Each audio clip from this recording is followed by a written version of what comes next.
I am close, closer than ever before, to achieve what no man has. Guillermo del Toro's Frankenstein finally landing on Netflix feels like the kind of movie event people had been waiting ages for, because the director had talked about wanting to adapt Mary Shelley's classic for practically his entire career. So now that the film is out and drawing huge numbers, the big question naturally becomes whether he'll return for a sequel. And even though Del Toro has tried to manage expectations by saying he's ready to move on, the way his movie ends, especially since it shifts quite a bit from Shelley's original novel, actually opens the door for a follow-up more than people expected. That's the fun part. The movie is complete on its own, but it still leaves enough emotional and thematic room for another chapter. The story itself mostly unfolds in the mid-1850s and centers on Oscar Isaac's Victor Frankenstein, a brilliant scientist who carries the weight of a devastating childhood loss. Because Victor can't let go of that trauma, he becomes obsessed with restoring life to the dead, which pushes him down a dark path that eventually leads to his most famous experiment. Stitching together parts from fallen soldiers, he reanimates a being who becomes the Creature, played with a mix of innocence and fury by Jacob Elordi. But Victor's immediate rejection of his creation sets everything in motion, and the Creature, wanting both answers and a sense of belonging, tracks him down with a request that becomes the heart of the story. He wants Victor to build him a companion. Like many of Del Toro's films, the cast is packed with familiar faces. Mia Goth, Christoph Waltz, Lars Mikkelsen, Felix Kammerer, and Charles Dance all play memorable roles, and the movie's combination of gothic atmosphere and emotional storytelling helped it stand out the moment it began expanding beyond its limited theatrical run. It had a short awards qualifying release in New York and Los Angeles before rolling out nationwide on October 24th, and by the time it hit Netflix on November 7th, people were ready for it. And because Netflix doesn't share box office data, what really proved the movie's success were its streaming numbers. 29.1 million views in its first 3 days, which adds up to over 73 million hours watched. Those numbers pushed Frankenstein straight to the top of Netflix's global movie chart, and it ended up at number 1 in 72 countries. It's also been a critical favorite, sitting at an 86% rating on Rotten Tomatoes and earning a huge 95% audience score.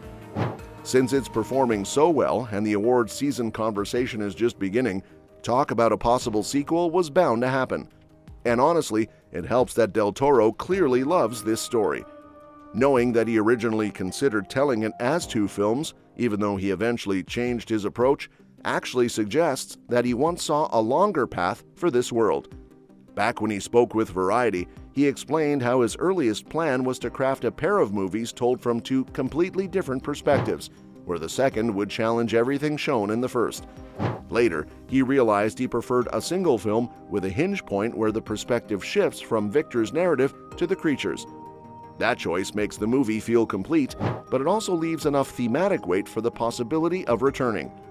Even though Del Toro now says he considers this film the end of a long creative phase 1 that started with movies like Kronos and evolved through titles such as The Devil's Backbone, Pan's Labyrinth, and Crimson Peak, it's interesting that he still leaves the door cracked open. He told Empire that you never know, and that he could wake up one day wanting to take on Jekyll and Hyde or something in that direction. So even though he speaks like a filmmaker ready for a new direction, those kinds of comments leave just enough room for imagination. After all, when a project becomes this big and inspires this much discussion, studios and directors sometimes circle back with new ideas. Netflix, meanwhile, has plenty of reasons to be thrilled. Frankenstein didn't just open strongly, it kept growing. In its first full week on the platform, it pulled in 33.8 million more views, bringing its total to 62.9 million in just 10 days. Because Netflix counts a movie's performance over its premiere window, it has roughly 81 more days to climb toward the streamer's all-time top 10. The number 10 English-language film currently sits at 138 million views, so Frankenstein needs about 75 million more to surpass it, and given its momentum, that's very possible. This surge also lines up with a broader pattern. Viewers are gravitating heavily toward movies lately, as seen with other trending titles like A Merry Little Xmas, Mango, and K-pop Demon Hunters. And while all that is happening, The movie's ending keeps sparking conversations because it makes a bold departure from Mary Shelley's novel. In Shelley's original, the relationship between Victor and the creature ends in pure tragedy. Victor spends the final stretch of his life chasing his creation across icy terrain, determined to destroy him. It becomes a desperate mission for him, one he believes is his moral duty after the creature kills multiple people close to him. In the book, the two never reconcile. Victor dies full of guilt, rage, and exhaustion. When Captain Walton, who doesn't appear in Del Toro's adaptation, finds the creature, the being laments Victor's death and swears he will end his own life on a funeral pyre.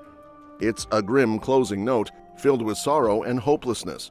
But Del Toro doesn't follow that path. Instead, he reshapes the ending into something more emotional, more compassionate. Rather than leaving creator and creation locked in endless conflict, he brings them together in a moment of understanding. This choice adds a positive thread to a story that could easily drown in despair, and it aligns beautifully with Del Toro's love for misunderstood monsters. Because of this, the ending feels less like a final statement and more like a deeply satisfying emotional pause. It's complete, but it also creates a sense that their story could continue in new directions if the opportunity arises. Del Toro himself explained that he approached Shelley's work almost like a sacred text, something he's lived with his entire life. But even though he honors its spirit, he wanted to sing it back in a different key. That means adding warmth, empathy, and a sense of reconciliation that the novel doesn't offer. And because the film ends with that sense of healing, a sequel could naturally explore what comes next. There's room to ask what the creature does after finally being seen for who he is, or how he navigates a world that has shown him both cruelty and forgiveness. There's even room for new interpretations of Shelley's themes, because Del Toro clearly sees Frankenstein not just as a cautionary tale about playing God, but also as a story about acceptance and the complicated bond between fathers and sons. So even though Del Toro says he's ready to explore different kinds of films, the ending he chose, combined with the enormous success on Netflix, makes it very easy to stay optimistic about the possibility of a sequel. It wouldn't feel forced. It wouldn't feel like a studio cash grab. Instead, it would feel like a natural next step in a story that has always been about more than life and death. It's about identity, forgiveness, and the long shadow cast by choices we can't take back. And because Del Toro's adaptation shifts toward emotional resolution rather than revenge, it creates fertile ground for whatever might come next. If Frankenstein continues breaking Netflix records, wins awards, and keeps its spot in the cultural conversation, that door could open even wider.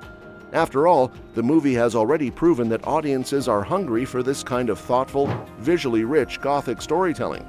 And since Del Toro is the kind of filmmaker who usually follows his creative instincts rather than rigid plans, it isn't hard to imagine him returning to this world with fresh inspiration.